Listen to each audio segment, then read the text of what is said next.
नमस्कार, मैं हूं अंशु नैथानी। आप देख रहे हैं संतोष पाठक ऑफिशियल चैनल। आज देश की राजधानी में एक बड़ी घटना हुई। ये बड़ी घटना लोकतंत्र के सवाल पर हुई। हजारों लाखों बच्चों का झूम जो हुजूम था, वो मार्च कर रहा था संसद की तरफ अपने अधिकार मांगने के लिए, और पुलिस उसको रोकने में लगी थी। और एक पल तो ऐसा भी आया कि संसद को एक तरीके से छावनी बनाना पड़ा और प्रधानमंत्री को संसद से बाहर निकालना पड़ा। युवाओं का गुस्सा इतना ज्यादा था, जो एक ही मांग कर रहे थे कि शिक्षा मंत्री का इस्तीफा हो। लेकिन इससे पहले सरकार उनकी बातों को सुन नहीं रही थी। लेकिन आज इतना बड़ा जन दबाव बना कि सरकार को भी वार्ता के लिए आगे आना पड़ा और कहना पड़ा कि हाँ, हम बात करने के लिए तैयार हैं।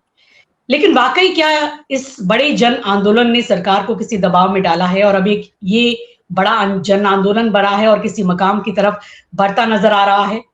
हम देश के 3 बड़े पत्रकारों के साथ आज इसी घटना पर विश्लेषण करेंगे, चर्चा करेंगे, इसे समझने की कोशिश करेंगे।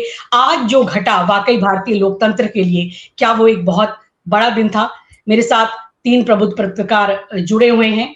नरेंद्र नाथ जी, जो नमस्ते। कि जाने-माने पत्रकार हैं, देश के टाइम्स ग्रुप से लंबे समय से जुड़े रहे हैं। आप इन्हें ट्विटर पर भी बहुत सक्रिय देखते होंगे, फेसबुक, सोशल मीडिया पर भी, और हमें भी कई खबरें इन्हीं के द्वारा पता चलती है। हम इन्हें फॉलो करते हैं और कहा जाए कि पूरे देश में जो भी अगर पत्रकार हैं, वो किसी खबरों को अगर कंफर्म करना चाहते हैं, तो वो ज़रूर नरेंद्र जी के एक बार ट्विटर पर जाकर देख लेते हैं। और नरेंद्र जी, अब अपना भी एक यूट्यूब इनका प्लेटफॉर्म है, हस्तक्षेप। अगर आप गहरे वैचारिक विश्लेषण सुनना चाहते हैं तो जरूर इनके प्लेटफॉर्म पर विजिट कीजिए। अभिषेक कुमार जी भी हमारे साथ हैं। अभिषेक कुमार जी कोई परिचय के मोहताज नहीं है, देश के जाने माने पत्रकार हैं। लंबे समय तक इन्होंने टीवी टुडे में काम किया है। खबरों के विश्लेषण और कहा जाए कि एक तरह से डाटा विश्लेषण के लिए भी ये काफी जाने जाते हैं। संतोष जी हमारे साथ हैं, उन्हीं के चैनल पर हम बातचीत कर रहे हैं। संतोष जी का भी 20 साल से ज्यादा पत्रकारीय अनुभव रहा है। कई राष्ट्रीय चैनल पर वो अहम ओहदों पर रहे हैं, रिपोर्टिंग की है और संपादकीय नेतृत्व के साथ भी जुड़े रहे हैं। खबरों पर पैनी नजर रखते हैं, विश्लेषण के साथ सटीकता से खबरों को रखते हैं, और सबसे बड़ी खासियत इनकी ये है कि इतिहास में जो घटा होता है उसे प्रेजेंट के साथ जोड़कर बहुत गहराई से विश्लेषण करते हैं। आप तीनों का बहुत बहुत स्वागत है। नमस्ते, नमस्ते। जी, बहुत नरेंद्र बहुत जी, सबसे धन्यवाद पहले अंशु मैं जी। आपसे जी, नरेंद्र जी, जी, सबसे जी। पहले मैं आपसे समझना चाहूंगी। आप दिन भर से इस पूरे घटनाक्रम पर नजर रख रहे थे, लगातार मैं आपकी ट्वीट्स भी देख रही थी। क्या क्या आपको उम्मीद थी कि ये आंदोलन इतना बड़ा बन जाएगा कि संसद को इस तरीके से छावनी में बदलना पड़ेगा, प्रधानमंत्री को वहां से निकलना पड़ेगा, पूरी दिल्ली ही जंतर मंतर बन जाएगी और पुलिस, अगर एक तरह से कहा जाए, उनको समझ नहीं आएगा कि अब हम इन युवाओं को रोकें कैसे? क्या कहेंगे आज आप आज के इस आंदोलन के बारे में? जी, मैं पिछले कई दिनों से अपने आपस में जब भी मेरी किसी से बात हो रही है, तो मैं लगातार कह रहा था और ये इस आंदोलन को ना आप सोनम वांगचुक के आंदोलन से जोड़िए, ना अभिजीत दीप्त की या सीजी पे। ये आज जो हुआ है 20 जुलाई 2026, ये कंप्लीटली जन आंदोलन जिसको कहते हैं, वो एक ट्रू सेंस में था। क्योंकि मैं हाल में मेरे चूँकि कई अलग-अलग ग्रुप से मैं बात करते रहता हूँ। पिछले दिनों की एक जगह मैं था, वहाँ पे करीब 7-8 स्टूडेंट थे। वो मोस्टली वो टेक के स्टूडेंट्स थे, आईआईटीज़ के, आईएसएम और अलग-अलग इंस्टीट्यूट के। उन सबों में जब बातचीत कर रहे थे, तो वो लोग तमाम उनका जो एक बातों में दौरान जो गवर्नमेंट के प्रति एंगर था और वो एक विलिंग उनका एक इच्छा थी कि वो इस प्रोटेस्ट से जुड़ें, उस तरह से। उसी वक़्त मुझे लगा कि नहीं, ये एक कंप्लीटली ऑर्गेनिक है। आज मेरे पास 3-4 मिडल क्लास महिलाएँ जो हमारी परिचित हैं, उन्होंने मुझे रात से लेकर सुबह तक मैसेज किया, अगर आप होंगे तो हम कहाँ मिलेंगे? मतलब कहाँ मिलेंगे, मतलब कि आप आ रही हैं, वहाँ आ रही हैं? तो नहीं, एक बार तो मुझे जाना है वहाँ पे। मतलब कंप्लीटली जिनका कोई सरोकार, जिनका आप पॉलिटिकल अलाइनमेंट आप नहीं समझ सकती हैं, और वो भी वहाँ पे। तो ये मुझे लग रहा था कि आइडिया कि कुछ अंदर ऐसा है जिसको सरकार लगातार, और इसीलिए आप देख रहे होंगे 4-5 दिनों से मैं काफ़ी एग्रेसिव और इसके आंदोलन के लिए मैं ये था कि ये एक लोगों में एक स्पॉन्टेनियस है, और जो सबसे बड़ा जो गुस्सा, जो नाराज़गी है, वो नेट तो एक अपनी जगह पे है। उससे ज़्यादा जो सरकार ने कंप्लीटली ये छोड़ दिया कि हम कोई डायलॉग ही नहीं करेंगे, हम कोई एक्शन ही नहीं लेंगे, उसको लेकर ज्यादा है कि सरकार जिसको इसीलिए जो आप देख रहे हैं कई सारे बीजेपी सपोर्टर भी इसमें आ रहे हैं, जिनका कहना है कि आपसे तो कोई बहुत बड़ी डिमांड नहीं थी ना, इतनी बड़ी घटना हुई तो आप एक बार डायलॉग कि आप एक एक्शन तो ले ही सकते थे, और आप नहीं ले रहे हैं, इसका मतलब आप में अहंकार हो गया है। तो ये ओवरऑल जो स्पॉन्टेनियस मूवमेंट, और आज आप तमाम लोगों से बात कीजिए, निट अपनी जगह पे है, सीजेपी मूवमेंट अपनी जगह पे है, ये जो लोग जुड़ रहे हैं वो ऑर्गेनिक और उनकी एक अपनी सरकार के प्रति विरोध जताने का एक मौका, एक दिन था, और लोग निकले। और इसी चक्कर में सरकार कंप्लीटली मिसकैलकुलेट कर गई कि सरकार को पहले लगा था कि सीजीपी ये ऑनलाइन मूवमेंट है जिसमें लोग नहीं आएंगे। पहले दिन जब मूवमेंट शुरू हुआ था तो सही में कम लोग आए थे, इनको लगा 10 दिन में 100 लोग रहेंगे, कोई इनको इजीली मैनेजेबल होगा। फिर जब सोनम वांगचुक के नाम पे काफी लोग आने लगे तो 2 दिन पहले सोनम को उठा लिया, इनको लगा कि वहां के बाद पूरा खाली हो जाएगा। उसके बाद जो लोग आने लगे तो सरकार का आकलन यहाँ पूरी तरह से गलत साबित हुआ कि उन्होंने इसको एक ऑर्गेनाइजेशन या एक लोगों का मूवमेंट जोड़ के देखा, और वही उनका आकलन गलत हुआ, और आज जो आपने फिर देखा, दैट्स द रेस्ट हिस्ट्री।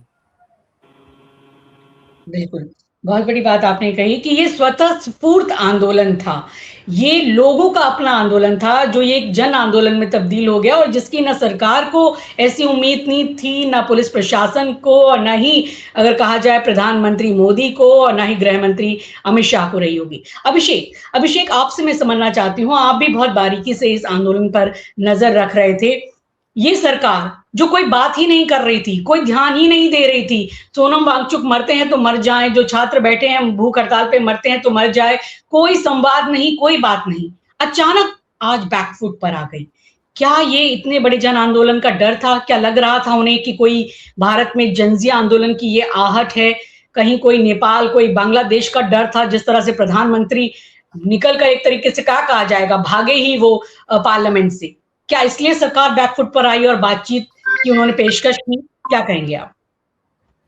देखिए कंसू जी, आंदोलन की एक प्रकृति होती है, और मोदी सरकार के दौर में देखा गया कि इसके पहले जो भी आंदोलन हुए, मैं भी एक आंदोलन में काफी एक्टिव था, वो था यूपीएससी का सीसेट मूवमेंट, और वो अकेला आंदोलन है जिसने मोदी सरकार को झुकाया और सीसेट को क्वालिफाई कराया। किसानों को 13 महीने लग गए थे, हम लोगों ने तत्काल कराया था। खैर, आंदोलन की प्रकृति ये होती है कि जब तक उसको सोसाइटी के मिडिल क्लास का सपोर्ट नहीं मिलता, तब तक वो सत्ता को हिलाने की कुवत नहीं रखता। एक सच्चाई है। जेपी आंदोलन छात्रों का आंदोलन था, या फिर रेलवे स्ट्राइक करने वाले जॉर्ज फर्नांडिस के साथ जुड़े लोगों का आंदोलन था।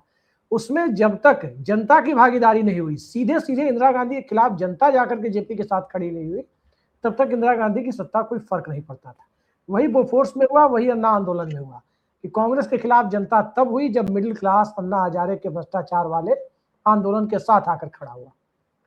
आज ये पहला आंदोलन दिखाई दिया है जिसमें मिडिल क्लास की भागीदारी बहुत खुलकर दिखी। वो मिडिल क्लास जिसने भारतीय जनता पार्टी को बड़े अरमानों से खड़ा किया, वो मिडिल क्लास जिसने एक समय में अटल आडवाणी की जोड़ी में इस देश का भविष्य देखने की परंपरा शुरू की, और उस परंपरा में ही वो भविष्य देखते देखते मोदी साहब तक आ गया। उस मिडिल क्लास के अंदर भारतीय जनता पार्टी को लेकर अगर वितृष्णा पैदा हुई है तो किसी न किसी दिन इसे फूटना ही था। एक बात तो तय मानिए कि कांग्रेस पार्टी हो या इंडिया गठबंधन, राहुल गांधी हो या तमाम दूसरे विपक्षी नेता, रीड नहीं कर पाए इस माहौल को। नेपाल के अंदर हम देख रहे थे कि जेएनजी ने किस तरह से सत्ता परिवर्तन कर दिया। बांग्लादेश का माहौल हमने देखा कि सत्ता को उखाड़ दिया। श्रीलंका में हमने देखा कि क्या हुआ। लेकिन भारत के अंदर जो तमिलनाडु में हुआ, वो एक अलार्मिंग साइन था कि दोनों द्रविड़ियन पार्टियों को किनारे कर जनता ने तीसरा विकल्प भी ढूंढा। तो दिल्ली की किसी पार्टी या किसी राष्ट्रीय पार्टी की तरफ देखना उचित नहीं समझा, बल्कि अपने बीच से आने वाले फिल्म हीरो में भविष्य देख लिया। तो ये इस देश की जनता की प्रवृत्ति है जो लोग आमतौर पर देख नहीं पा रहे थे। लोकसभा चुनाव के नतीजों को भी लोगों ने अखिलेश यादव के पीडीएफ फॉर्मूले या बिहार में जो सीटें घटी उसको अलग तरीके से, किसान और पहलवान आंदोलन में हरियाणा और राजस्थान के नतीजों को देखा लोकसभा चुनाव में। एक जो सेंट्रल पॉइंट जो बन रहा था कि नौजवान नाराज हो रहे हैं। रेलवे एनटीपीसी का आंदोलन हुआ इसी दौर में, अग्निवीर को लेकर आंदोलन हुआ इसी दौर में, एसएससी के छात्रों का सीजीओ कॉम्प्लेक्स पर एक आंदोलन चला। कहीं ना कहीं नौजवानों का गुस्सा जो अलग अलग फुटकर तरीके से दिख रहा था, वो एक कलेक्टिव तरीके से दिल्ली के जंतर मंतर पर नीट के बहाने निकलकर सामने आया, और वो होना था, उसे रोक नहीं सकती थी मोदी सरकार। वो सीबीआई ईडी के डर से उसको डरा नहीं सकती थी, क्योंकि बेरोजगारी चरम पर है। 55-60 सालों में बेरोजगारी का आंकड़ा कह रहा है कि आप सबसे नीचे है। मैन्युफैक्चरिंग इस देश में लगभग खत्म हो चुकी है। हर चीज के लिए हम चीन या दूसरे देशों पर निर्भर हैं। फिर रोजगार कहां से मिलेगा? फैक्ट्रियां नहीं चलेंगी तो काम कहां से मिलेगा लोगों को? कुछ लोग जो गल्फ में काम करते थे उनकी स्थितियां ईरान वार ने खराब कर दी। तो सब मिला जुला स्वरूप जो सामने आया, उसमें किसान आंदोलन भी था, उसमें उत्तर प्रदेश के 69,000 शिक्षक भर्ती का मामला भी था। ये सब का एक मिला जुला स्वरूप नीट के बहाने उबल कर सामने आ गया। और जब नीट के बहाने उबल कर सामने आ गया, मिडिल क्लास का सपोर्ट मिलता हुआ दिख गया, उस समय मोदी सरकार ने इसको रीड करने में गलती कर दी है, क्योंकि उसे अभी भी लगता है कि अपने कम्युनल एजेंडे के सहारे, हिंदू मुस्लिम वाले नैरेटिव के सहारे कहीं ना कहीं जेनजी को भी 2014 और 19 की तरह से उसी दायरे में बांधा जा सकता है। लेकिन यहाँ बांधना संभव नहीं हुआ। और एक बात मैं और इसमें ऐड कर दूं कि यह आंदोलन कोई सोनम वांगचुक का आंदोलन अब नहीं रहा। यह आंदोलन अब अभिजीत दीपके का आंदोलन नहीं रहा, किसी राहुल गांधी का आंदोलन नहीं रहा, किसी अखिलेश यादव का आंदोलन, किसी का आंदोलन नहीं रहा। ये नौजवानों का आंदोलन है। और कहीं ना कहीं एस्टेब्लिश पॉलिटिकल पार्टी और खासकर जो विपक्ष में इंडिया गठबंधन है, इस गुस्से को पढ़ने में उसने गलती की और बेकार के मुद्दों में वो ज्यादा उलझे रहे जो तत्काल युवाओं की प्राथमिकता सूची में नहीं थी। इसलिए मैं कह रहा हूं ये बात कि मनमोहन सिंह सरकार के समय जम के वैकेंसी आती थी। दिल्ली पुलिस में बिना इंटरव्यू के एसआई की बहाली हो गई थी, आपको याद होगा, कॉमनवेल्थ के टाइम। और बैंकों से लेकर एसएससी तक, आर्मी तक, पैरामिलिट्री तक भर भर के, राज्य सरकारों में ही भर भर के वैकेंसी आती थी। वैकेंसी आती थी तो जनरल वाले भी बहाल हो रहे थे और आरक्षित कोटे वाले भी बहाल हो रहे थे। रिजर्व और अनरिजर्व दोनों कैटेगरी के लोगों को हर गांव घर से बच्चों को कुछ ना कुछ चांस मिल रहा था। उसके सहारे कोचिंग इंस्टीट्यूट चल रही थी, उसके सहारे फोटोकॉपी वाले की दुकान चल रही थी, जो मुखर्जी नगर और कोटा में जो खाना बनाने वाले हैं, कुक हैं, उनकी दुकान चल रही थी, कपड़े वालों की दुकान चल रही थी, स्टिचिंग वालों की, मोबाइल वालों की, सबका धंधा चल रहा था। तो नौकरियों का मामला, रोजगार का मामला सिर्फ और सिर्फ सिलेक्ट होने वालों तक नहीं होता, वो बहुत छोटा हिस्सा होता है। वो सारा सिस्टम कोलैप्स करता जा रहा था। और वो सिस्टम जब कोलैप्स करता जा रहा था तो 140 करोड़ के देश को आप कब तक हिंदू मुसलमान में भरमाते रहेंगे जनाब? यही हुआ है। जी जी, बिल्कुल।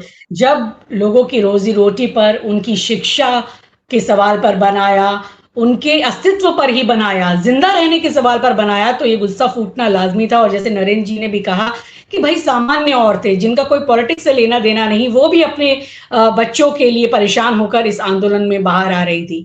संतोष जी, आपसे मैं ये सवाल करना चाहूँगी, इस आंदोलन ने तो बड़ा रूप ले ही लिया है, अब ये जन आंदोलन बन गया है, लेकिन बड़ा सवाल इस आंदोलन ने ये भी कर दिया कि अगर पहले ही वो धर्मेंद्र प्रधान का इस्तीफा ले लेते तो ये मामला शांत हो जाता। लेकिन बात अब धर्मेंद्र प्रधान के इस्तीफे की नहीं, नरेंद्र मोदी के इस्तीफे की हो रही है। छात्र और बच्चे वहां पर नरेंद्र मोदी का इस्तीफा मांग रहे हैं, क्योंकि वो समझ गए हैं कि प्रधानमंत्री जो है मोदी, वो ही बचा रहे हैं धर्मेंद्र प्रधान को। आखिर भाई जो 20-30 बच्चों की आत्महत्या का दोषी है, उसका जो पूरा है शिक्षा सिस्टम फेल है, उनको क्यों नहीं हटा रहे? मोदी जी नहीं हटा रहे तो वही इस्तीफा दे। संतोष जी, आपको क्या लगता है, ये पूरा फोकस मोदी जी के ऊपर ये गुस्सा लोगों का निकल रहा है, पीएम से अब इस्तीफा मांगा जा रहा है, हालांकि बातचीत के लिए बुलाया गया है, लेकिन जो सीजेपी है उन्हीं के, अभिजीत दीपके और उन्हीं लोगों को, क्या उनके पास इतनी पॉलिटिकल मैच्योरिटी है कि वो बात कर पाएंगे? क्योंकि कई तरह की बातें हुई कि सोनम कह रहे हैं कि केवल विपक्ष इस मामले को उठा ले, ये कर ले, यानी कि जो कोर मांग थी कि शिक्षा मंत्री हटे और बाकी चीजें, क्या वो इसको उतनी मजबूती से रख पाएंगे या फिर वो किसी तरह कहा जाए कि मैनिपुलेट हो जाएंगे? आपको क्या लग रहा है, यहां से मामला आगे कहां जाएगा, बातचीत जो होगी? तो देखिए सुची, आज का दिन, और बिल्कुल जैसे नरेंद्र जी ने कहा, 20 जुलाई का दिन इस बात के लिए याद रखा जाएगा कि एक अलार्म बज गया है। अलार्म बज गया है कि अब सरकारों की बेशर्मी, प्रधानमंत्री और मंत्रियों की बेशर्मी को इस देश का जनजी स्वीकार करने को तैयार नहीं है। आज का दिन सरकार के धोखे के लिए भी याद रखा जाएगा। आज का दिन प्रधानमंत्री मोदी के उस धोखे के लिए भी याद रखा जाएगा। एक समय ऐसा था वो महिला सांसदों से डरकर सदन के अंदर जाना छोड़ चुके थे। आज वो समय था। हालांकि सिक्योरिटी प्रोटोकॉल होता है, क्योंकि नरेंद्र जी ने भी कवर किया, हम सब लोग, अभिषेक जी भी जानते हैं, ये इस तरह की स्थिति बनती है तो वहां से सबसे पहले प्रधानमंत्री को निकाला जाता है। लेकिन आज प्रधानमंत्री को संसद भवन से नहीं जाना चाहिए था। उन्होंने एक मैसेजिंग दे दी है कि देश के युवा संसद भवन के पास थे, 50 मीटर की दूरी पर थे, रेल भवन तक पहुंच गए थे। वहां से 60-70 मीटर की दूरी पर पार्लियामेंट का रिसेप्शन वाला गेट आ जाता है और वहां से 90-100 मीटर की दूरी पर पार्लियामेंट का वो वाला मेन गेट आ जाता है जहां से प्रधानमंत्री आज गए। मैं फिर से दोहरा रहा हूं, प्रधानमंत्री मोदी गए, लेकिन उसका मतलब यही हुआ कि प्रधानमंत्री भाग गए। पहली चीज तो ये। दूसरी चीज, जो दृश्य देखने को मिला, ऐसा होना नहीं चाहिए था। संसद भवन के अंदर नरेंद्र जी भी लगातार कवर करते रहे, एक क्यूआरटी की टीम की जिप्सी खड़ी थी और 4-5 पुलिस वाले खड़े हो गए थे, सुरक्षा बल खड़े हो गए थे और वो बंदूकें तानी हुई थी उन्होंने, और बाकायदा उसके वीडियो बनाए जा रहे थे। किस पे बंदूकें तान रहे थे, किसको दिखाना चाह रहे थे आप ये जानते थे कि संसद भवन के अंदर मीडिया है और वो वीडियो बाहर जाएगा। संसद भवन की पुरानी दीवार को भी पार करने की कोई हिम्मत कभी नहीं कर पाया इस तरह के ओकेजन में। एक आध बार इक्का दुक्का लोगों ने किया था। नई दीवार तो और ऊंची बना दी गई है, उसको आप पार नहीं कर सकते हैं। वो वीडियो बनाने का जिस अधिकारी ने आदेश दिया, उस अधिकारी की बदतमीजी में, ये पॉलिटिकल आदेश नहीं था, मैं पहले बताता हूं। मैंने पता किया कि भैया इन सुरक्षा बलों को किसने कहा कि आप गेट के अंदर खड़े हो, मेन गेट बंद है और आप इस तरह से बंदूकें तान के वीडियो बनवा रहे हो। इस तरह के वीडियो की जरूरत नहीं थी। आप दरअसल जैन जी को चैलेंज कर रहे थे। अगर वहां पे नेटवर्क काम कर रहा होता ना तो शायद बवाल और बढ़ सकता था। इस तरह के वीडियो और फुटेज की जरूरत नहीं थी। प्रधानमंत्री को आज संसद भवन छोड़कर जाने की जरूरत नहीं थी। और एक बात और, कहीं ना कहीं तो आप रुकोगे। लोकसभा की कार्रवाई शुरू होते हैं, आप जानते हो कि बाहर लठ बरस रहे हैं, आपकी पुलिस लाठियां बरसा रही है और आपके पीछे खड़ा नजर आता है लोकसभा के अंदर वही मंत्री धर्मेंद्र प्रधान। ना आते सामने, क्यों गुस्सा बढ़ा रहे हैं? दरअसल आप चिढ़ा रहे हैं कि तुम्हारी कोई हैसियत नहीं है, और जब हैसियत नहीं होती तो फिर कहीं ना कहीं युवा तो निकलते हैं। और बिल्कुल नरेंद्र जी ने सही कहा कि अब इसमें कॉमन लोग जुड़ गए थे, और अभिषेक जी ने भी सही कहा कि अब ये कॉकरोच जनता पार्टी का आंदोलन नहीं रहा है, अब ये सोनम वांगचुक और अभिजीत दिपके का आंदोलन नहीं रहा है। अगर ये उनका आंदोलन रहता तो शायद आज जो हुआ वो ना होता। मैं क्यों कह रहा हूं? बहुत सारी तस्वीरें आई हैं। आमतौर पर देखिए, मेरा व्यक्तिगत तौर पर यह मानना है कि जो भी व्यक्ति किसी कॉज के लिए बाहर निकलता है, अगर वो 1 घंटे भी भूखा रहे, 1 दिन भी भूखा रहे, उसकी बहादुरी को सलाम करते हैं। प्रोटेस्ट करना और सड़कों पे उतरना कोई आसान काम नहीं होता। लेकिन उसके साथ ही मेरा यह भी मानना है कि शायद अभिजीत दीपके के बहाने इस देश में आंदोलन के सिस्टम का एक मजाक बनाने की कोशिश की गई। कैसे की गई है? सरकार की धोखेबाजी तो है, लेकिन ये खुद भी जिम्मेदार है। अभिजीत दीपके ने अचानक किसके कहने पर अनशन तोड़ा? कौन सा वादा किया गया था? सौरभ दास ने कहा कि सरकार ने हमें मिलने के लिए बुलाया है, जेपी नड्डा ने हमें मिलने के लिए बुलाया है। पत्रकारों को कहा गया संसद भवन में बातचीत होगी। फिर पता लगा कि वो जेपी नड्डा के आवास पर बुलाया गया था। जेपी नड्डा के आवास पर 2 घंटे वेट किया उन्होंने। सौरभ दास ने खुद लिखा है। ऐसा कौन सा काम कर रहे थे जेपी नड्डा की 2 घंटे इंतजार करवाया इन बच्चों को? कौन सा काम कर रहे थे ऐसे? आज इस देश की सरकार के सामने, इस देश की सरकार के मंत्रियों के सामने इससे बड़ा कौन सा काम हो सकता है? और 2 घंटे के इंतजार के बाद सौरभ दास ने वो तस्वीरें भी शेयर करी है सोशल मीडिया पर। वो जेपी नड्डा एक मेमोरेंडम ले रहे हैं, ज्ञापन ले रहे हैं। ये अहंकार की पराकाष्ठा है। ये अहंकार की पराकाष्ठा है। ज्ञापन लेने के लिए भी आप बच्चों को अपने यहां बुलाओगे? इतनी हिम्मत तो कर ही सकते थे, आपकी जंतर मंतर चले जाते। पहले की सरकारों में भी मंत्री गए हैं, विलासराव देशमुख गए थे रामलीला मैदान। ऐसा नहीं था कि वहां युवाओं में गुस्सा नहीं था, लेकिन वहां पर उन गुस्से को संगठित करके रखा गया था। आज सुबह से क्या क्या हुआ जरा बता देता हूं मैं। प्रधानमंत्री सज धज के बड़ा मेकअप शेकअप करके पार्लियामेंट आ रहे थे, क्योंकि उनको बाइट देना होता है, बयान देना होता है। जंतर मंतर पे लाठियां बरसाई जा रही। सोनम वांगचुक कह रहे थे कि मैं अनशन स्थल पर जाने को तैयार हूं, मुझे डिस्चार्ज किया जाए। ये सारा काम हो गया। उसके बाद सरकार की तरफ से कहा गया आओ बातचीत खेलते हैं। बातचीत करने के लिए पहले कहा गया संसद भवन में मिलते हैं, फिर कहा गया यहाँ तो आना मुश्किल है, घर पे आ जाओ। और जब घर पे गए तो 2 घंटे इंतजार करो। तब तक भीड़ यहाँ व्याकुल हो रही थी। अभिजीत देशमुख ने अनशन तोड़ दिया था। ये लोग रायसीना रोड क्रॉस करते हुए रेल भवन तक पहुंच गए थे, संसद भवन तक पहुंच गए थे। भागते हुए सुरक्षा कर्मियों ने मेन गेट को बंद किया। प्रधानमंत्री उससे पहले निकलते हुए नजर आए। आंसू गैस के गोले छोड़े गए। एक तरफ आप बातचीत के लिए बिठा रखा है आपने, दूसरी तरफ आंसू गैस के गोले छोड़े हुए। वहां पर पुलिस के पास लाउड स्पीकर की व्यवस्था थी। अगर कोई का कोई अनाउंस करता कि बातचीत जारी है, थोड़ा सा धैर्य रखिए, यहीं बैठना हो तो यहीं बैठ जाइए, वहीं पर अरविंद केजरीवाल बैठे थे अनशन पे, यहीं बैठना है तो यहीं बैठ जाइए, लेकिन बातचीत होने दीजिए, उसके बाद आगे की कार्रवाई आप लोग तय कीजिएगा। आपने अपील करने की बजाय आपने आंसू गैस के गोले छोड़ दिए। और एक बात मुझे और अजीब सी लगी, लंबे समय तक पार्लियामेंट कवर किया है, आज पहली बार लोकसभा स्पीकर को हंसते हुए पार्लियामेंट एडजर्न करके देखा है मैंने। मजे ले रहे थे शायद वो भी प्रधानमंत्री और सरकार के। 11 बजे सदन की कार्रवाई शुरू होती है और वो तमाम जो शोक संदेश होते हैं, जो औपचारिकताएं होती है, वो पूरी की गई। आगे की पहली वाली पंक्ति में नरेंद्र मोदी थे और उनके साथ राजनाथ सिंह खड़े थे, अमित शाह गायब थे। ऐसे कई मौकों पर अमित शाह गायब रहे। पीछे की पंक्ति में खड़े थे किरण रिजिजू, संसदीय कार्य मंत्री, उनके बगल में पीयूष गोयल खड़े थे और उनके बगल में खड़े थे वो धर्मेंद्र प्रधान साहब। ये कुल मिलाकर आप देख लीजिए। और उसके बाद हंगामा होता रहा, लगातार कई तरह की बातें कही जाती रही, लगातार कई तरह की बातें उठकर निकलकर सामने आती रही। लेकिन फिर जब आज अपोजिशन को डांट रहे थे ना ओम बिरला कि नियमों के मुताबिक चलिए, नियमों के मुताबिक चलिए, गुस्सा नहीं आ रहा था उनको, चेहरे पे एक अजीब सी मुस्कुराहट थी। अब वो अजीब सी मुस्कुराहट क्यों थी, वो तो मोदी जी और शाह जी समझेंगे, उसको मैं बहुत ज्यादा खोलूंगा नहीं। लेकिन जब उन्होंने अर्जेंट किया आज लोकसभा, तब भी मुस्कुराते हुए अर्जेंट किया है।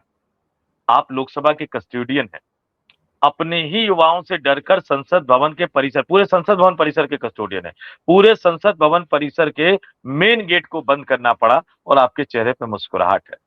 धन्य हो लोकसभा स्पीकर साहब और धन्य हो प्रधानमंत्री जी। अंशु जी जी। अभिषेक, आपसे यहाँ पर मैं ये जानना चाहूंगी, बात तो वो सही हुई कि अब तो ये बहुत बड़ा आंदोलन बन चुका है कि नहीं सोनम वांगचुक या फिर कॉकरोच पार्टी या अभिजीत दीपके का तो ये आंदोलन नहीं है। लेकिन बात ये है कि आंदोलन तो ये बन गया है और इसे लीड करने के लिए तो कोई चाहिए ना। ये तो केवल युवाओं का आंदोलन है और जो कि सरकार से जवाबदेही मांग रहा है। लेकिन क्या लगता है कि विपक्ष भी इसको उस नजरिए से रीड नहीं कर पाया और जहां पे कहीं विपक्ष की जो भूमिका होनी चाहिए थी वैसी भूमिका यहाँ पर अगर उनकी हो पाती, क्या लग रहा है कि कहीं विपक्ष से भी कुछ चूक हुई और अब ये जो इतना बड़ा आंदोलन बन गया है तो कौन अब इसकी कमान हाथ में ले? क्या कॉकरोच पार्टी पर इसे छोड़ा जा सकता है क्योंकि उन पर बहुत सारे संदेह हैं ऑलरेडी? अब क्या होना चाहिए?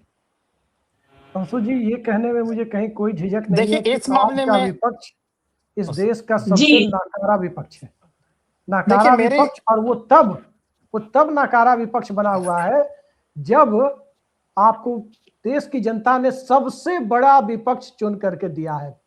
आज तक 234 सांसदों के अलायंस का प्री पोल अलायंस जनता ने 52 से अब तक इतना मजबूत विपक्ष नहीं दिया था, तब भी वो विपक्ष नाकारा है। इसलिए मैं नाकारा बोल रहा हूं क्योंकि उसे पब्लिक पल्स की समझ नहीं है। जनता के भीतर किन मुद्दों को लेकर आक्रोश है उसकी समझ आज के विपक्ष को नहीं है। और इसका सबसे बड़ा कारण क्या है? पॉलिटिकल पार्टियां जनता से कटती जा रही है।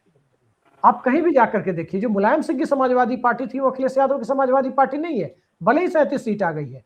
सांगठनिक स्तर पर वो पार्टी जमीन पर उस तरह की पकड़ रखने वाले कार्यकर्ताओं की पार्टी अब नहीं रही है। कांग्रेस पार्टी का संगठन यूपी बिहार में तो खैर है ही नहीं, जिन राज्यों में संगठन उनका है उन राज्यों में भी उनकी पकड़ इतनी कमजोर है कि आप सोच नहीं सकती है कितनी कमजोर है। ठीक इसी तरह से दूसरे विपक्षी दलों का हाल है। तो जब तक जनता के बीच में विपक्ष नहीं रहेगा, जब तक जनता क्या सोच रही है उसके मुद्दे के साथ विपक्ष खुद को क्लब नहीं करेगा, तब तक इस देश में विपक्ष कुछ कर नहीं सकता है। इंदिरा गांधी को पता था कि महंगे प्याज का मुद्दा जनता पार्टी की टूट के साथ एक बड़ा मुद्दा है।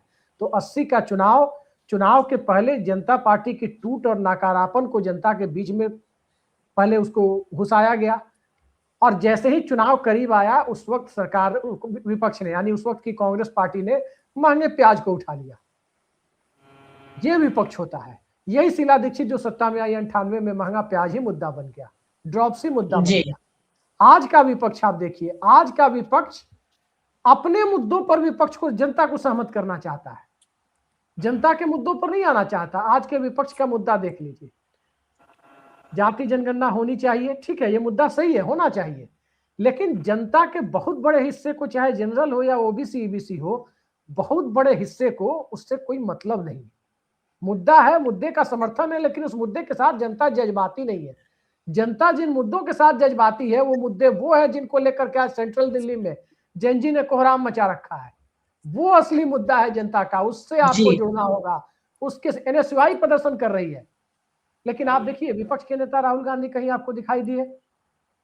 जब सोनम वांगचुक अनशन पर थे, जब खबर आ रही थी कि भीड़ उमड़ने की आशंका है कि अब भीड़ आ सकती है, या उसके पहले भी राहुल गांधी अगर निकलते अपने जन आवास से 2 किलोमीटर 1.5 किलोमीटर की दूरी है, पैदल पहुंचते हैं, रूटीन दिल्ली का ही हिस्सा है जंतर मंतर, पैदल पहुंच जाते वहां पर, क्या फर्क पड़ना था? राहुल गांधी हीरो होते। आप देखिए, मैं एक छोटी सी घटना आपको बता रहा हूं, आपको सुन के याद, नरेंद्र सर को भी याद होगी वो घटना। 26/11 का हमला हुआ था और चल रहा था मुंबई में वो हमला। 10 दिनों पहले तक हेमंत करकरे को भाजपा नेता लगभग गाली ही दे रहे थे। कोई ऐसा भाजपा नेता नहीं था जो साध्वी प्रज्ञा वाले मामले में और हिंदू टेरर वाला जो कथित मामला था, उस मामले में हेमंत करकरे के खिलाफ अपशब्द नहीं बोल रहा हो। लेकिन जैसे ही हेमंत करकरे की शहादत की खबर आई, गुजरात के मुख्यमंत्री गुजरात सरकार की तरफ से चेक लेकर के हेमंत करकरे की पत्नी कविता करकरे के यहाँ दस्तक देने पहुंचे थे। और वहां से मीडिया के सामने सबने देखा था, पूरे देश ने देखा था, बैरंग वापस लौटा दिया गया था कि आपका चेक नहीं चाहिए, आप लोग करकरे साहब को गाली दे रहे थे, आपका चेक स्वीकार नहीं है। उस जलालत को भी गुजरात के उस वक्त के मुख्यमंत्री ने झेला कि मीडिया के सामने बेइज्जती हो रही है, लेकिन वो सड़क पर निकले। यहां तक कि वो उस घटना को हम सही नहीं ठहरा सकते कि वहां पर वो ताज होटल के कैंपस में भी गुजरात के मुख्यमंत्री पहुंच गए थे, जैसे ही वहां पर मामला शांत थोड़ा सा हुआ था। लेकिन जनता के बीच खड़े होने का एक जज्बा दिख रहा था कि आदमी यानी कि मौके की नजाकत को पहचानना, और शायद उसमें कोई चूक हुई। उसमें भी एक चीज बताता हूँ बस, अभिषेक भाई जिन मुख्यमंत्री का जिक्र कर रहे हैं वही आज देश के प्रधानमंत्री हैं, और वोट लेने का वो कोई मौका नहीं छोड़ते। नैन जी आपके पास आएंगे, सिर्फ एक मौका मुझे दे दीजिए। ये बात बिल्कुल सही है। आज समाजवादी पार्टी के कुछ सांसद डिंपल यादव के नेतृत्व में निकले जंतर मंतर जाने के लिए, पुलिस ने रोक लिया और एहतियात हिरासत में लेकर वो चले गए पार्लियामेंट स्ट्रीट थाने। डिंपल यादव, धर्मेंद्र यादव और कई और सांसद मौजूद थे। जो अभिषेक भाई कह रहे थे, 234 लोकसभा के सांसद अगर कम भी हो गए तो उसमें राज्यसभा मिला लीजिए, 350 से ज्यादा अगर लोकसभा और राज्यसभा के सांसद संसद भवन के जिस गेट को बंद किया गया उसी गेट से निकलते, या ना होता तो पीटीआई वाले गेट से निकलते और वो सीधे जंतर मंतर जाने की कोशिश करते, कौन से दिल्ली पुलिस की हिम्मत थी कि उनको रोक सकते थे? आंदोलन का नेतृत्व कर सकते थे। चूक जाते हैं राहुल गांधी, बार बार चूक जाते हैं। और जेपी नड्डा ने फिर एक अपमान कर दिया है। मैंने क्यों कहा कि ये सरकार दरअसल अपमानित कर रही है युवाओं को, ये सरकार अभी तक समझ नहीं पा रही है। जेपी नड्डा ने जो मेमोरेंडम उनको दिया गया वो फोटो पोस्ट करते हुए क्या लिखा है? आज सुबह पहली बार प्रदर्शनकारियों की ओर से सरकार के साथ बातचीत करने का प्रस्ताव आया। प्रदर्शनकारियों ने बातचीत का प्रस्ताव भेजा। हद है बेशर्मी की। और सुबह 11:50 से हमारी बातचीत जारी है। सौहार्दपूर्ण वातावरण में मुलाकात हुई, उनके डेलीगेशन के साथ विस्तार से पहले मौखिक चर्चा हुई और फिर उनके द्वारा लगभग 4 बजे मुझे लिखित याचिका दी गई। मैंने सभी प्रदर्शनकारियों से अनुरोध किया कि वे अपने धरने को समाप्त करें और सामान्य स्थिति बहाल करने में मदद करें। पहला झूठ, प्रदर्शनकारियों की तरफ से बातचीत का प्रस्ताव आया। अगर ये सच है तो अभिजीत दीपके, सौरभ दास, सोनम वांगचुक गद्दार है इस देश के युवाओं के, अगर जेपी नड्डा सच बोल रहे हैं। दूसरा झूठ, उन्होंने कहा कि विस्तार से मौखिक चर्चा हुई। उन्होंने कहीं ये नहीं कहा जो सौरभ दास ने आरोप लगाया कि हमें 2 घंटे इंतजार करवाया गया। 2 घंटे तक कहां गायब थे जेपी नड्डा? क्या कर रहे थे 2 घंटे तक जेपी नड्डा? अपने घर में बिठाकर जेपी नड्डा कहां गायब थे? क्या मनोवैज्ञानिक गेम खेलने की कोशिश कर रहे थे?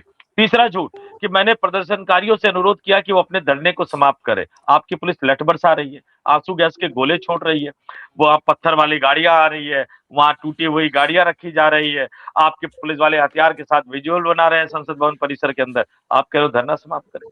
ये सरकार का झूठ ही झूठ है। बाकी नरेंद्र जी और बताइए। झूठ का पुलिंदा तो ये सरकार है और हर बात में झूठ कहते हैं, इसीलिए कह रहे हैं कि सतर्क रहने की जरूरत है। नरेंद्र जी एक सवाल बहुत जरूरी है, बार बार क्योंकि राहुल गांधी की बात हो रही है और जंतर मंतर पे मतलब प्रधानमंत्री को नहीं बुलाया जा रहा, शिक्षा मंत्री को नहीं, बार बार यही बात उठ रही थी कि राहुल गांधी जंतर मंतर क्यों नहीं जाते। आज भी उनसे शायद यही पूछा गया कि आप जंतर मंतर जाएंगे क्या? नहीं। राहुल गांधी तो अपने हिस्से की लड़ाई लड़ रहे हैं जो छात्रों की गूंज है।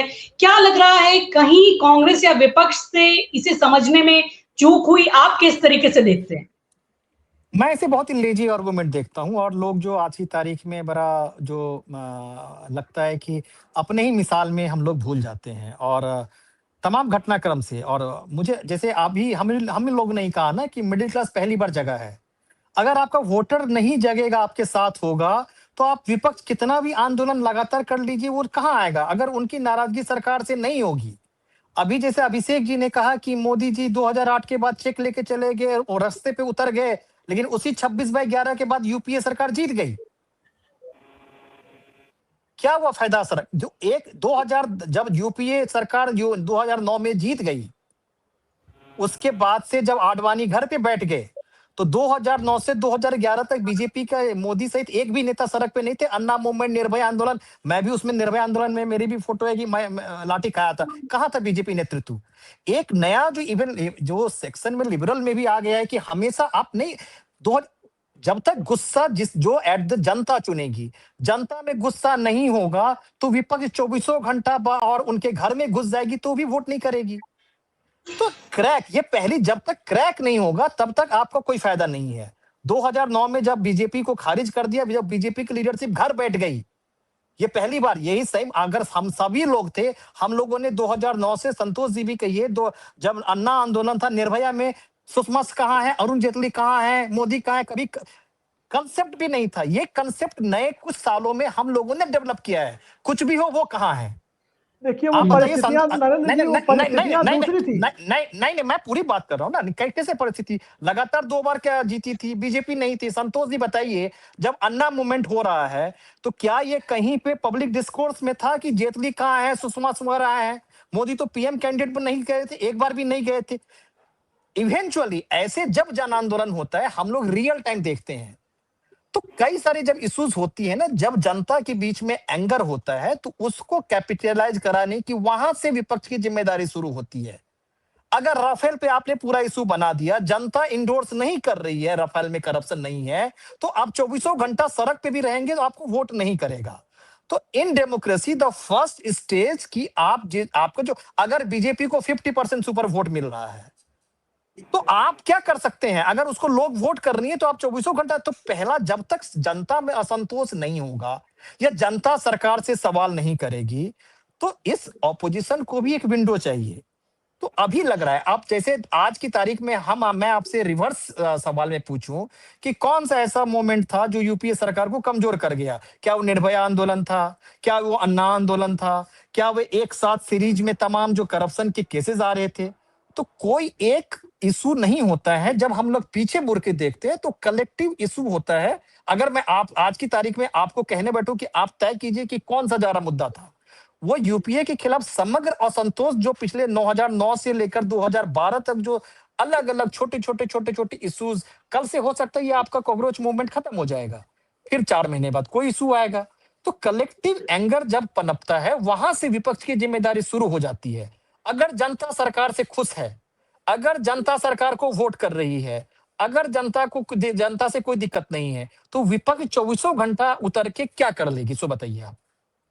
जी, ये नहीं है ना यहाँ पे। अभिषेक जी, नहीं, अभिषेक जी यहाँ कुछ इसमें जोड़ना क्या है चाहेंगे? नरेंद्र जी? जी नरेंद्र जी, मैं इसमें थोड़ा सा बता देता हूँ।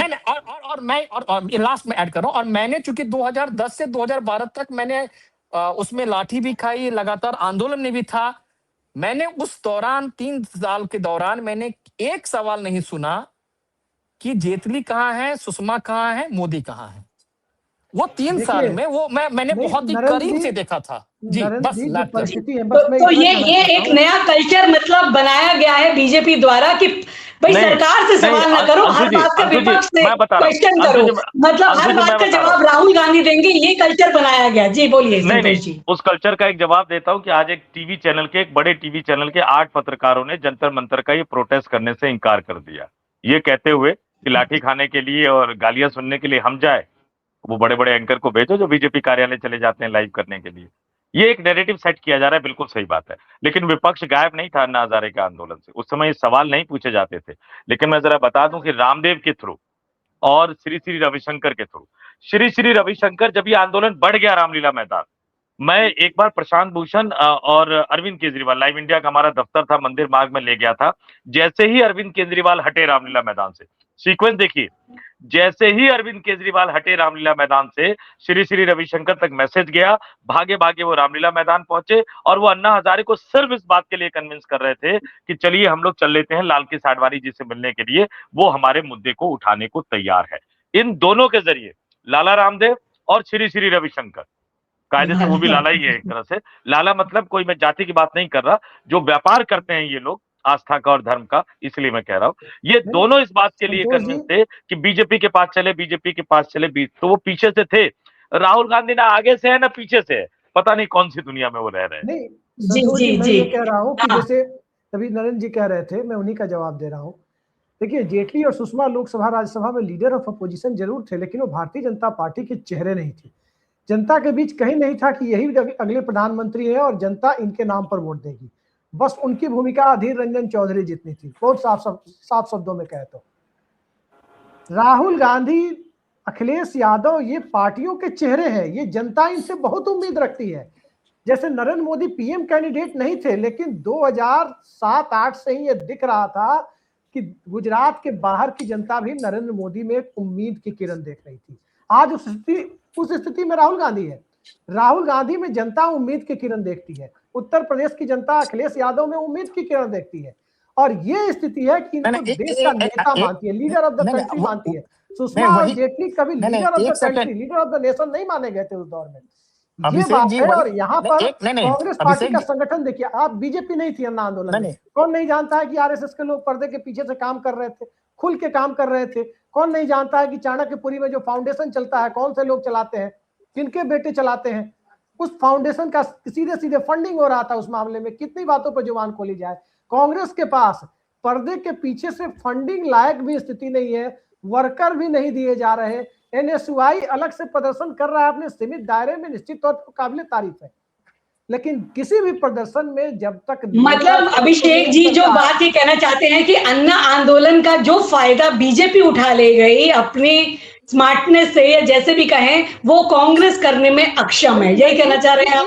नहीं, मैं 10 सेकंड लूंगा। ऐसा नहीं है जी, अभिषेक जी की बात समाप्त होने देते हैं। हाँ अभिषेक जी, मेरी कभी भी बैटरी जा सकती है, मैं बस वही कह रहा हूँ। मैं कहना चाहता हूँ अंशु जी, 92 वर्ल्ड कप का फाइनल, थोड़ा क्रिकेट की भाषा में बात करते हैं, लोगों को समझ में आएगा।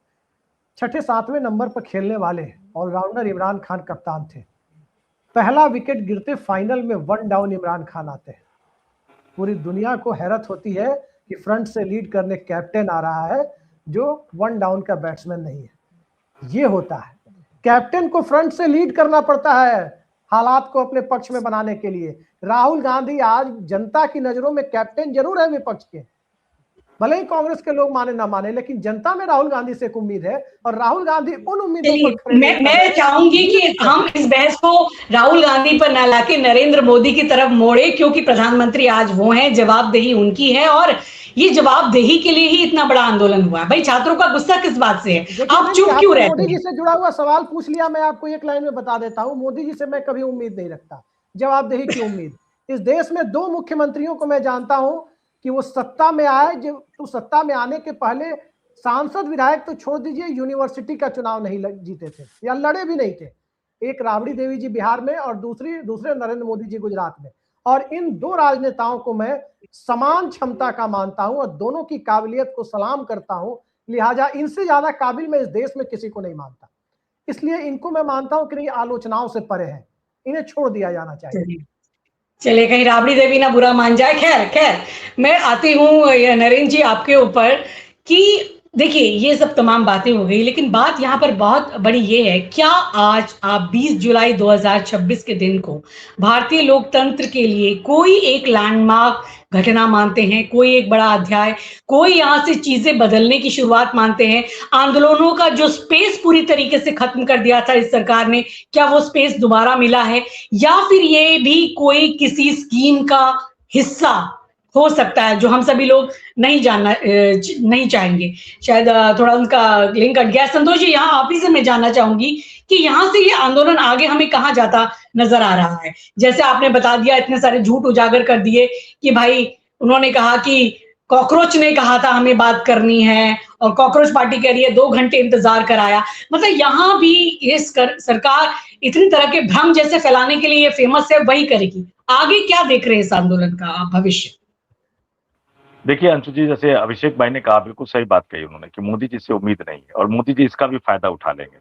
संसद भवन की एक रोड, रेड क्रॉस सोसाइटी वाला रोड जो है, जो पीटीआई बिल्डिंग से होते हुए रिजर्व बैंक ऑफ इंडिया की तरफ जाता है, वो रोड तो इन्होंने परमानेंटली बंद कर रखा है।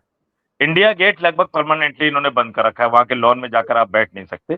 हमें और आपको याद है कि परिवार वहां रात के 2-2 बजे तक, 3-3 बजे तक लोग घूमते थे, खेलते थे, वो सारा बंद कर दिया। सारा खतरा इस देश को मोदी के आने के बाद ही हो रहा है। अब इसका इस्तेमाल करके पता लगा कि वो रेल भवन वाले रोड को भी बंद करके रख देंगे कि नहीं, अब आम आदमी की एंट्री नहीं है। हर आपदा में अवसर ढूंढना मोदी जी का काम। आज जो उन्होंने किया, निश्चित तौर पर वो उनका डर तो बताता है। जितना हम उनको जानते हैं, समझते हैं, या जितना मैं जानता हूं, समझता हूं, जितना मैंने परखा है, डरता तो है यार। और उस डर के बावजूद अगर ये सब चीजें कर रहे हैं, इसका मतलब उनके पास कहीं ना कहीं तुरुप का इक्का है। अब वो लद्दाख के राज्यपाल हैं क्या तुरुप के इक्के, जो पहले दिल्ली में हुआ करते थे? ये आंदोलन, एक बात और है कि कहीं की ईंट कहीं का रोड़ा, भानुमति ने कुनबा जोड़ा। जंतर मंतर पर लगातार ये कहा जा रहा था, एक फर्क था। आप अन्ना आंदोलन की कुछ भी बुराई कर लीजिए, जब वो शुरू हुआ तो उसमें बहुत सारी धाराएं थी। उसमें कट्टर लेफ्टिस्ट भी थे, भाजपाई भी थे, संघी भी थे, उसमें जो सिविल सोसाइटी थी वो भी थी, और धीरे धीरे अरविंद केजरीवाल सबको लात मार के हटाते हुए उस पर उन्होंने कब्जा कर लिया। इस आंदोलन में फिलहाल उस स्थिति में अभिजीत दीपके नहीं आए। कोई कहीं कुछ नारा लगा रहा था, कोई कहीं कुछ नारा लगा रहा था। एक यूनिटी तो कहीं नजर नहीं आ रही थी। भरोसा कम हो गया है आज के बाद। मैं फिर कह रहा हूं, ये अलार्मिंग सिचुएशन है। अभिजीत दीपके, सौरभ दास, इन पर भरोसा कम हो गया। पहला भरोसा तो मैंने उसी दिन कहा था कम हो गया जब अभिजीत दीपके उतर के हर आने वाले नेता का कार का दरवाजा खोल के वेलकम करते। इस तरह से नहीं वेलकम हुआ जाता। आप उसी पॉलिटिकल क्लास के खिलाफ लड़ रहे हो और उसी का दरवाजा खोल के वेलकम कर रहे हैं। फिर जब पवन खेड़ा आए, अगर स्वागत करना था तो सबका करते। पवन खेड़ा आए तो उस वाले हिस्से में जाकर लेट गए जिस वाले हिस्से में उससे पहले कभी नहीं गए थे। वो कभी नहीं गए थे उस हिस्से। मैंने पता किया कि कभी गए थे, नहीं, वो लेटने के लिए तो कहीं और चले जाते थे। उस दिन आप चले गए, या तो किसी का ना करते या सबका करते। और फिर उसके बाद आपकी बातों में खुद कहीं ना कहीं अपरिपक्वता झलकती है। आप क्या करना चाहते थे, क्या नहीं करना चाहते थे। आप घर गए जेपी नड्डा के मिलने के लिए, बाहर बुलाते। जेपी नड्डा के घर पर ही मुलाकात होती तो गेट के बाहर जेपी नड्डा आते। आप उनके घर में जाके 2 घंटे वेट क्यों कर रहे थे? बिल्कुल बिल्कुल सही बात। क्यों कर रहे थे 2 घंटे? नेगोशिएशन करने सरकार को आना चाहिए। सड़क पर उतरने वाले इन हजारों लाखों, सिर्फ जंतर मंतर की बात नहीं कर रहा हूं, देश के हर महानगर में प्रोटेस्ट हुआ है आज, देश के हर शहर में प्रोटेस्ट हुआ है। आपने उन लाखों युवाओं की बेइज्जती कर दी है, और वो भी कौन से मंत्री के घर पे जाके। जेपी नड्डा क्या है, सुबह हमारी बातचीत हुई थी, बड़ा मीठा बोलते हैं। हिमाचल प्रदेश के है, पढ़ाई लिखाई पटना में हुई है, अखिल भारतीय विद्यार्थी परिषद पटना में राजनीति करते थे। और उनका काम क्या होता था, मैं उनका दायित्व बता देता हूँ। वो उस समय ऐसा नहीं होता था कि आप व्हाट्सएप करो और बाकी चीजें करो। जो प्रेस रिलीज हाथ से तैयार होता था ना, उसको लेके अखबारों के दफ्तर घूमते थे। और मैं बता देता हूँ आपको, एक को छोड़ के एक ही संपादक वहां हुआ करते थे जिन्होंने इनको ना बैठने को कभी कहा, ना पानी पीने को कहा। बाकी सारे संपादक ये नए थे, कोई नहीं जानता था इनको, फिर भी बैठाया जाता था और पानी पिलाया जाता था। ये उम्मीद आप जेपी नड्डा से नहीं कर सकते। 2 घंटे आपने बुला के किसी को बिठा लिया अपने घर पे, और फिर कह रहे हो कि आपके रिक्वेस्ट पे हमने बात की। नहीं, सरकार ने आपको कहा, अमित शाह ने आपको कहा कि जेपी नड्डा जी आप बात कीजिए, क्योंकि आप गोल गोल जलेबी घुमा सकते हैं, आप मीठे शब्दों में बेवकूफ बना सकते हैं, आप चीजों को कंट्रोल कर सकते हैं, और बड़ी बात है कि आपको पलटने में शर्मिंदगी महसूस नहीं होगी। मोदी जी वाली कैटेगरी एक अलग है। मोदी जी वाली कैटेगरी के जेपी नड्डा है। अगर आप 5:10 पर मोदी जी कुछ बोले, 5:15 पर पलट जाएंगे, शर्मिंदगी भी महसूस नहीं होगी। हाँ, ये अमित शाह नहीं कर सकते हैं, उनको शर्मिंदगी महसूस होगी। अभिषेक जी इस बात का जवाब आप जरूर दीजिएगा, लेकिन एक अंतिम सवाल है, उसे संक्षेप में बताइएगा, इनकी भी बात का जवाब दे दीजिएगा। बात ये, लेकिन आज कई नई चीजें हुई हैं, इतिहास में ये दिन याद रखा जाएगा, क्योंकि एक डर, एक भय सत्ता का खत्म हुआ है।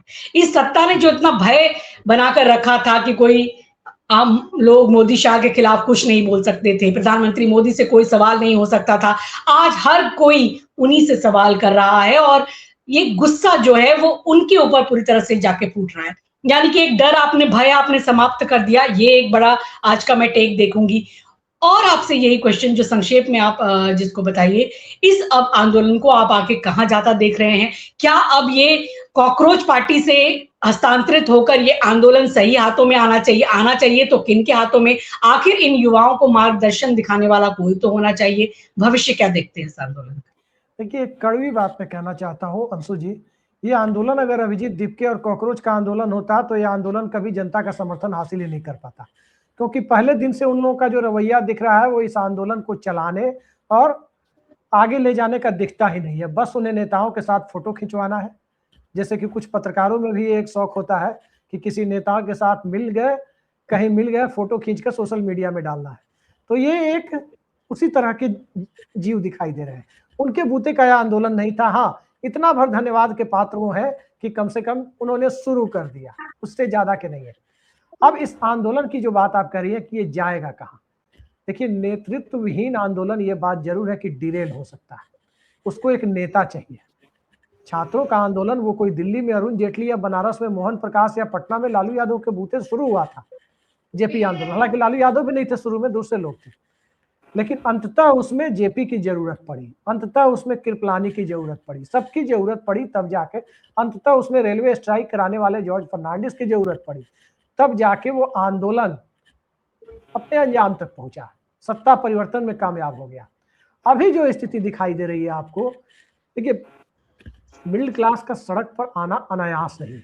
अनायास इसलिए नहीं है क्योंकि बहुत उम्मीद से लोगों ने सत्ता में लाया था। ध्यान रखिएगा एक बात का, मनमोहन सिंह को जनता ने 2004 में बहुत उम्मीद से नहीं लाया था। यूं कहे कि अटल बिहारी वाजपेयी को भी जनता ने कोई बहुत ज्यादा गुस्सा होकर हटाया भी नहीं था।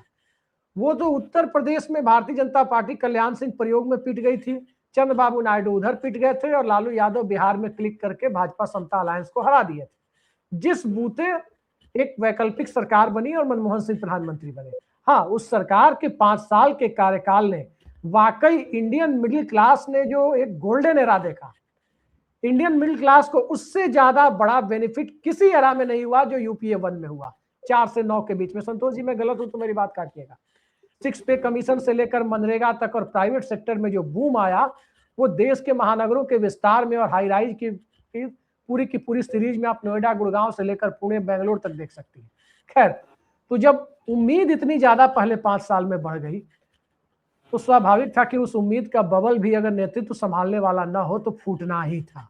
अन्ना हजारे के वक्त वही हुआ कि जनता की उम्मीदों को पर लगा दिया गया। जनता के पास स्कूटर पर, चेतक पर, एलएमएल वेस्पा पर घूमने वाला लोअर मिडिल क्लास जवानी के दिनों में 4 व्हीलर में स्विफ्ट और स्विफ्ट डिजायर पर पहुंच गया।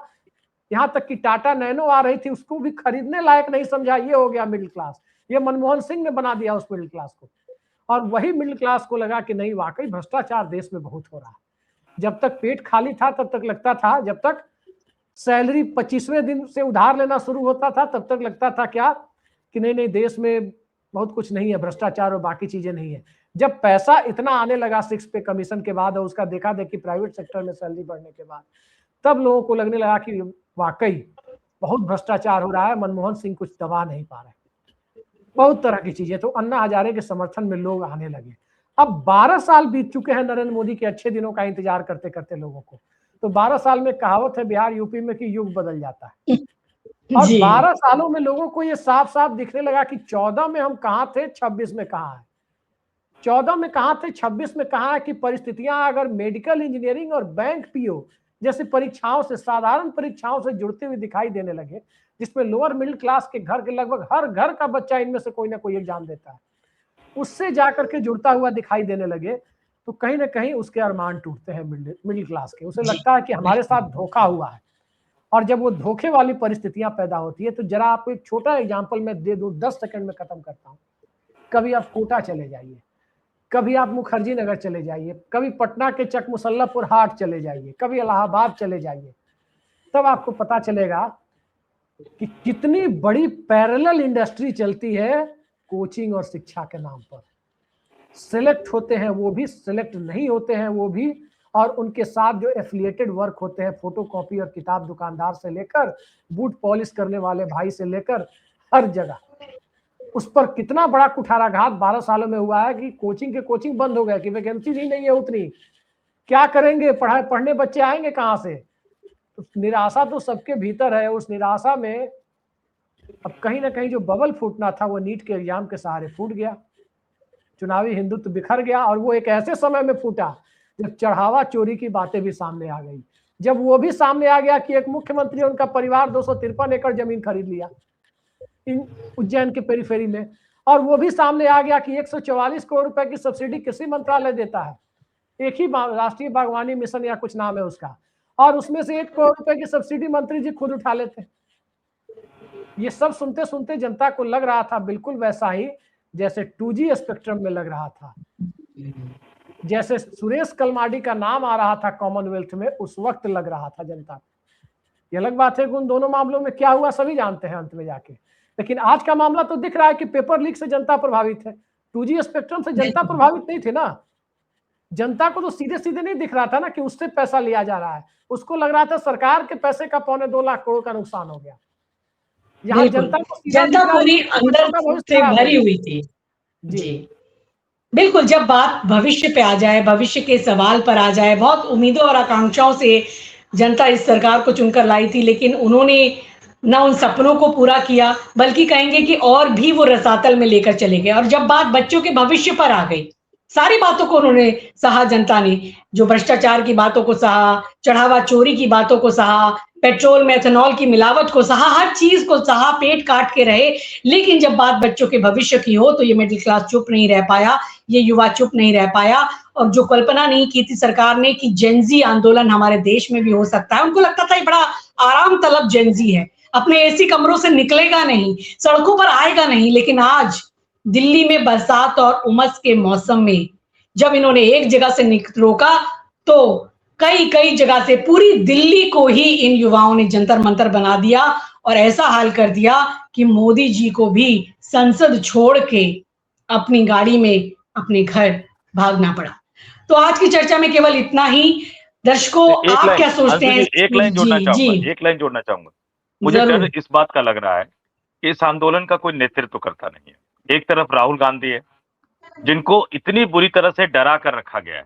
वो जवाहरलाल नेहरू को याद नहीं करते हैं कि जब जामा मस्जिद लाल किले इलाके में दंगे भड़क रहे थे, पुलिस ने कहा आप मत जाओ, वो कहे कि मैं जाऊंगा, और ओपन जिप में जवाहरलाल नेहरू चले गए थे। क्या उनको जान का डर नहीं था?